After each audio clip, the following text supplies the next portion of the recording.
A lot of us suffer from perfectionism in one way or another. So what is trying to be perfect, the pressure to be perfect, the pressure to do it right?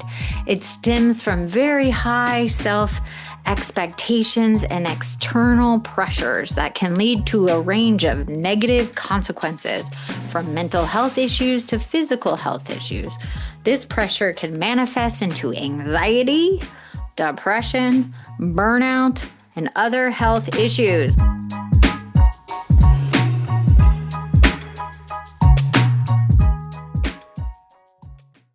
Shh. Welcome to the Secret Life Podcast. Tell me your secret. I'll tell you mine.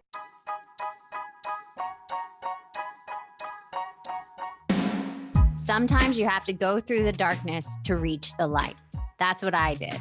After 12 years of recovery in sex and love addiction, I finally found my soulmate, myself. Please join me in my novel, Secret Life of a Hollywood Sex and Love Addict, a 4-time bestseller on Amazon. It's a brutal, honest, raw, gnarly ride, but hilarious at the same time. Check it out now on Amazon. Welcome to Secret Life Podcast. I'm Brianne Davis-Gantt. Today I'm pulling back the curtains of all kinds of human secrets. We'll hear about what people are hiding from themselves or others. You know those deep, dark secrets you probably want to take to your grave? Or those lighter, funnier secrets that are just plain embarrassing?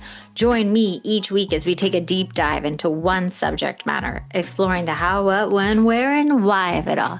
Get ready for a more focused, more revealing journey of the human experience. This is Secret Life, and I'm excited for you to join the ride. Today, we are talking about, dun dun dun, the pressure to be perfect. 5 types of perfectionism.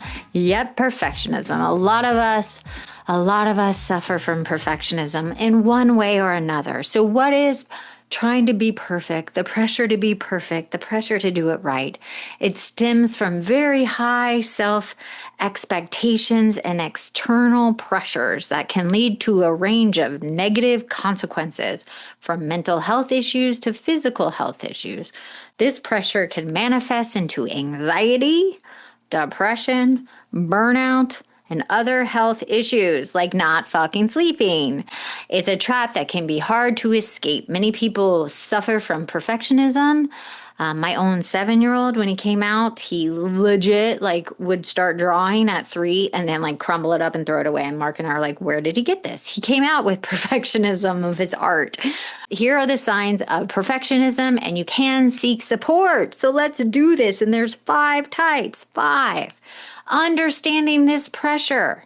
Okay, it comes from usually self. It starts in the self first. So something in oneself sets a high standard and you want to strive to meet it. So it's in your brain going, I need to know this. I should know this already. So I'll just say, for my own child, I ask him, why are you being so hard on yourself? And he's like, I should already know this. And I'm like, you're fucking 7. How are you supposed to know this? You're learning. Allow yourself to learn. And he's like, I just want to know it already.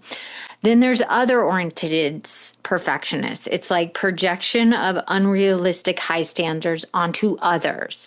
So then you can put it onto others. Like, they need to be perfect. They need to show up perfectly. So some people do that. Then there's socially prescribed perfectionism put on by others that you need to be perfect, our women need to be perfect, our men's bodies need to be perfect. So society prescribes perfectionism onto a lot of genders, or what things need to look like, or social media posts. So socially, people put prescription on how you should look in society, right? And then there's maladaptive perfectionism, where you can be really rigid and compulsive desire to control, fix, and avoid mistakes. That then if you don't, you feel inferior, unworthy, and unguilty.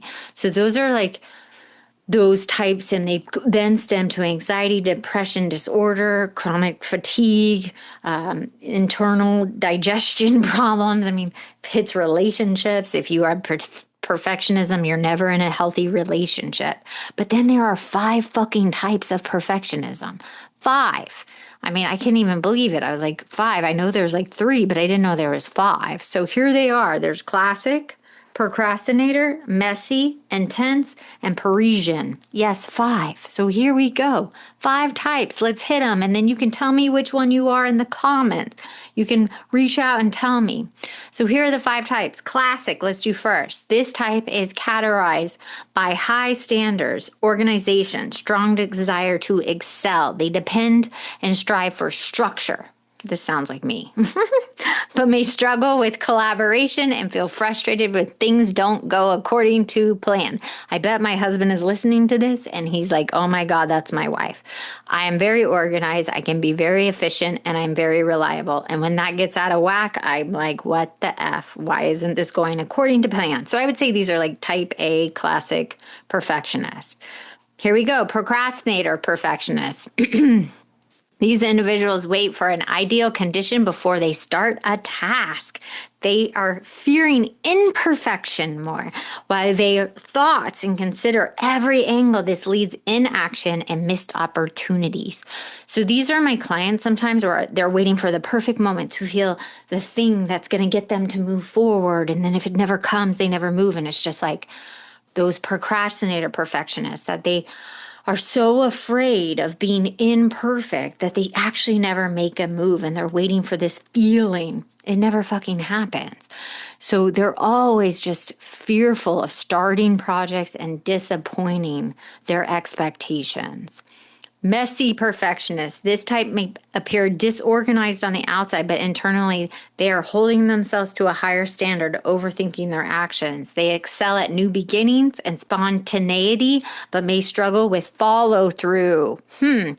This sounds like someone that I was raised with. You know who I'm talking about. They love the thrill of start, but get bored by the grind it takes to finish. So they always get so passionate about first projects and they look very disorganized and disheveled.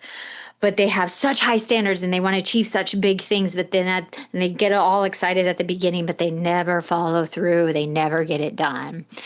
All right, intense perfectionist. Let's see if you're out there. These individuals are laser focused, efficient, prioritize achieving their goals. Their drive can lead to burnout and strained relationships as they disregard their own well-being and that others are in the process. They are intense.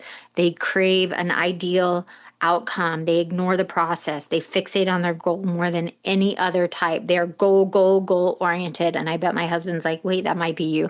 But no, I still like love to relax.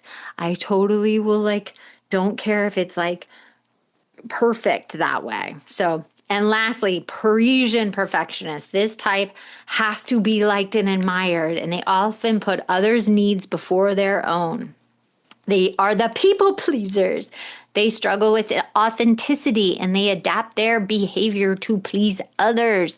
They crave ideal relationships. They work hard for it, but they want it to look effortlessly. So they literally make themselves look like they have it all together and they're effortlessly. So they have their shit together and look perfect, but underneath they're a hot mess. Because is there anything like being perfect? Seriously. Some of the signs of perfectionism: high standards expectations that you never meet, pressure to live up to those, exaggerated negative reactions to mistakes, fear of failure, high levels of self-doubt and insecurity, personalizing any mistake as a failure, excessive ruminating or criticism, self-criticism, right? Rigid black and white thinking patterns, self-worth and self-esteem, only feel good about yourself when it's with success. And that's the bad thing. It's like, we can't say if we're successful or not, and success can be taken away. So I always say, I can never count on my success because that can be taken away. Anything outside of me can be taken away. So when you set this cycle of perfectionism, you have these high standards, then you go into fear of failure, then you have self-criticism is next, then you procrastinate or avoid, then you go into perfectionist behavior, then there's some temporary relief. Then you go into disappointment and doubt after the cycle is done. And then you start again. High standards, fear of failure, excessive criticism, procrastinate, avoid. Then the perfectionist, get it done. Temporary relief. And then, oh my God, did I not do it right? Self-doubt. Start again.